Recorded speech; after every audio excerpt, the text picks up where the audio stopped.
Assalamualaikum dan salam sejahtera. Okey, saya Cikgu Sarini. Hari ini kita akan belajar asas sains komputer. Okey, standard pembelajaran kita pada hari ini ialah murid boleh menyenaraikan entiti dan atribut berdasarkan situasi dalam suatu masalah. Okey, apa itu entiti?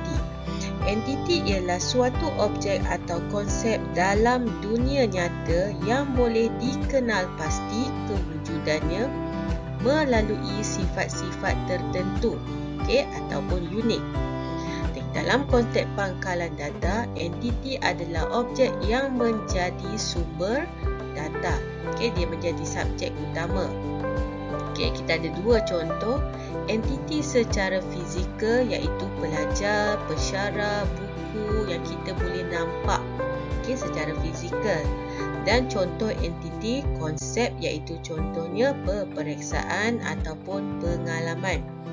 Jadi kumpulan entiti yang sama kita panggil dia sebagai set entiti. Okey, kita tengok apa dia ciri-ciri entiti. Pertama, dia mesti merupakan kumpulan objek yang sama jenis. Ciri-ciri unik sesuatu objek berdasarkan persekitaran objek, mempunyai data yang boleh dikumpul dan disimpan, dan simbol yang kita gunakan untuk entiti ialah segi 4 di dalam gambar rajah hubungan entiti. Kita masuk kepada atribut. Atribut adalah sifat yang memperihalkan sesuatu entiti, dan setiap ahli dalam satu entiti mempunyai atribut yang sama, tapi nilainya adalah untuk dirinya sendiri. Contoh ialah nombor kad pengenalan. Atribut disimbolkan oleh elip, iaitu bulatan bujur dengan nama atribut ditulis di dalamnya dan disambung ke entiti dengan garis pautan. Kita tengok ciri-ciri atribut pula. Ciri-ciri atribut ialah menerangkan ciri-ciri entiti, mempunyai satu atau lebih ciri-ciri entiti, merupakan lajur dalam jadual pangkalan data, dan juga berbentuk elip dalam ERD. Ini adalah ciri-ciri atribut. Pelajar boleh rujuk di dalam buku teks Rajah 4.6 menunjukkan komponen dalam pangkalan data. Ada dua, kita dah bincangkan sebentar tadi. Komponen pangkalan data terbahagi kepada dua, iaitu entiti dan juga atribut. Jadi pelajar boleh baca gambar rajah bagi komponen pangkalan data. Hubungan antara entiti dan atribut. Di sini entiti kita adalah murid. Kita wakilkan dengan bentuk segi 4. Dalam entiti murid kita ada 6 atribut, iaitu nama, ID murid, tarikh lahir, kelas, nama bapa dan nama ibu. Bagi atribut, kalau kita tengok dekat sini, contoh kalau kita nak menyambungkan dua perkataan, kita tak boleh jarakkan sahaja, tapi kita perlukan simbol sengkang ataupun jarak di bahagian bawah. Kita panggil dia underscore. Jadi bila kita nak menyambung dua perkataan, kita perlu guna underscore. Contoh di sini ID murid, tarikh lahir, nama bapa dan nama ibu. Contoh 4.1 menunjukkan lakaran entiti bagi persekitaran bilik darjah menggunakan simbol yang betul. Bagi entiti kita menggunakan simbol segi 4. Bagi persekitaran bilik darjah kita ada murid, kita ada guru dan juga peralatan. Ini adalah kita punya entiti. Bagi contoh 4.2 ialah lakaran entiti dan atribut bagi persekitaran makmal komputer. Sekarang kita nak keluarkan entiti dan juga atribut.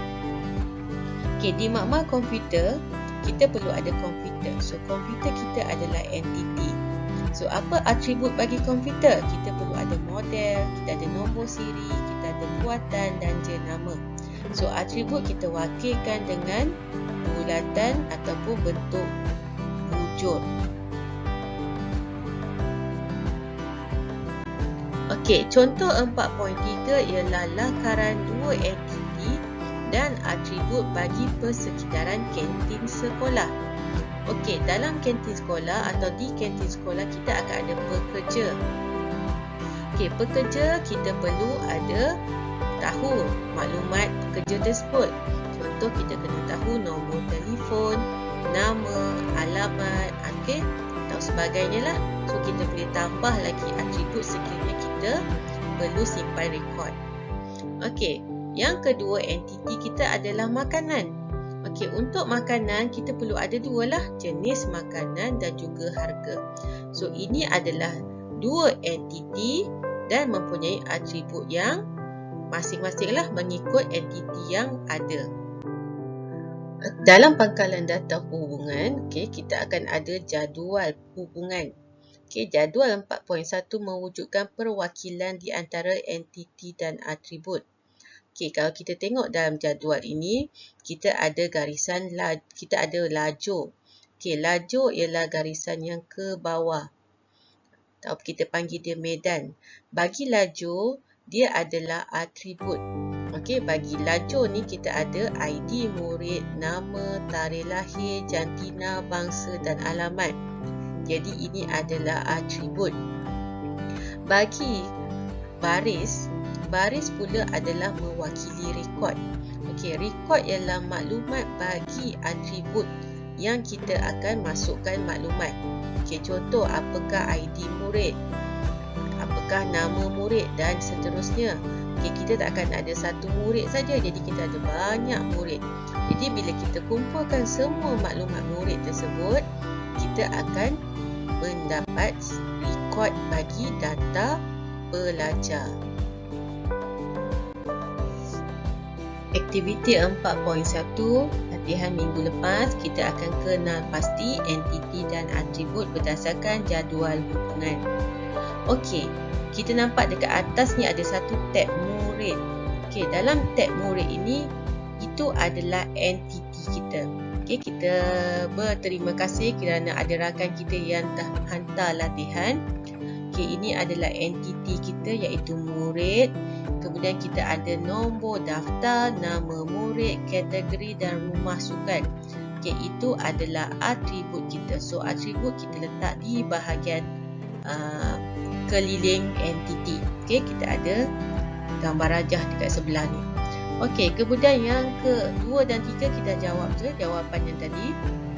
Terus kepada soalan yang keempat, ialah lakaran yang mempunyai dua entiti dalam persekitaran kedai runcit.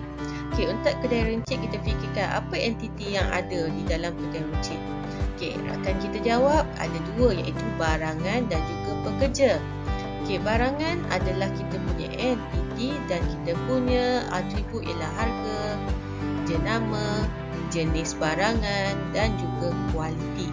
Okey, entiti dia pilih yang kedua ialah pekerja. So, untuk pekerja adalah entiti, jadi atribut yang kita perlukan ialah kita perlu tahu nama dia, umurnya, pengangkutan, nombor telefon, alamat, kalau nak tambah boleh tarikh lahir, tempat lahir, okay, dan seterusnya. So, atribut ni bergantung apakah maklumat yang kita perlukan kepada pekerja tersebut. Okey, so saya bagi rumusan bagi 4.1.2. Komponen pangkalan data terdiri daripada entiti yang bersifat unik dan atribut yang menerangkan ciri-ciri entiti. Okey, itu sahaja.